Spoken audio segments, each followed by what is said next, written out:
ಅಮ್ಮ ವಾರವಂತಮ್ಮ ಗುರುರಾಯರಣೆಯಮ್ಮ ಹಾಡು ಕೇಳಿಲ್ಲ ಇಷ್ಟು ಚೆನ್ನಾಗಿದವಲ್ಲ ಹಾಡು. ಸಂಗೀತ ಮನುಷ್ಯನ ಮನಸ್ಸನ್ನ ಪರಿವರ್ತನೆಗೊಳಿಸ್ತತಿ.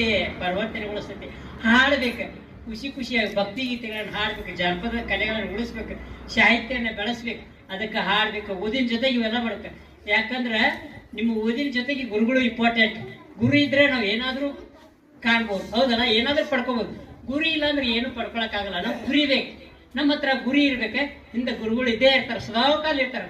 ಅದಕ್ಕೆ ನಾ ಇವತ್ತು ಭಾಷಣ ಇಷ್ಟೆಲ್ಲ ಮಾತಾಡ್ತೇನೆ ಅಂದ್ರೆ ನನಗೆ ಗುರುಗಳು ತಯಾರಿ ಮಾಡಿ ನಾ ಗುರಿ ಇಟ್ಟಿದ್ನ ನನ್ನ ನಡೆಸ್ಯಾರ. ನನಗಿಂದ ಶಕ್ತಿ ಐತಿ. ಅದಕ್ಕೆ ಆ ಗುರುವಿನ ಅನುಕರಣೆ ನುಡಿಗಳಿವೆಲ್ಲ ನಂದು ಏನಿಲ್ಲ, ಇದ್ರ ಪ್ರಮುಖ ಪಾತ್ರ ಏನಿಲ್ಲ. ನಾನು ಖಾಲಿ ಅಸ್ಥಿ ಪಂಜರ ಮಾತ್ರ. ಎಲ್ಲ ಆಕ್ಸಿಜನ್, ಶಕ್ತಿ, ಸ್ಫೂರ್ತಿ ಗುರು ಮಾತೆಯರು, ಗುರುಗಳದ್ದು ಎಲ್ಲ ಇವ್ರೆ. ಏನೈತೆ ಬದುಕ ಹಿಂಗ ಬಂದೈತೆ, ಒಂದನ ಹಿಂಗ ಹೋಗ್ಬಿಡ್ತೀವಿ ನಾವು. ವಾರದಾಗ 7 ದಿವಸ ವಾರಕ್ಕೆ 7 ದಿವಸ ಅಲ್ಲ, ಹೌದಲ್ಲ, 7 ದಿವಸನೂ ನಮ್ಮ ಜೀವನಕ್ಕೆ ಬದುಕ್ತೇವೆ. ನಾವು ಸ್ವಾರ್ಥಿಯಾಗಿ ಬದುಕ್ತೇವೆ. 7 ದಿನ ಖಾಲಿ ಹಾಳು ಮಾಡ್ತೀವಿ. ಆದ್ರೆ ಒಂದು ದಿನ ಸಮಯ ಐತಲ್ಲ, ಒಂದಿನ ಸಮಾಜಕ್ಕೆ ಇಡುದೈತಲ್ಲ, ಅದು ಇಂಪಾರ್ಟೆಂಟ್. ಅದಕ್ಕೆ ಸಮಾಜಕ್ಕೋಸ್ಕರ ಒಂದು ದಿನ ತೆಗೆದೇ ನಾನು 7 ದಿವಸ ಒಂದಿನ ನಿಮ್ಗೋಸ್ಕರ ತೆಗೆದೇನೆ. ಯಾಕೆ ತೆಗೆದೇನದ ಆ 6 ದಿನ ಇಂಪಾರ್ಟೆಂಟ್ ಅಲ್ಲ ನನಗೆ. ಒಂದಿನ ಏನು ಜೊತೆ ಕಳಿತೇನಲ್ಲ, ಅದೇ ನನಗೆ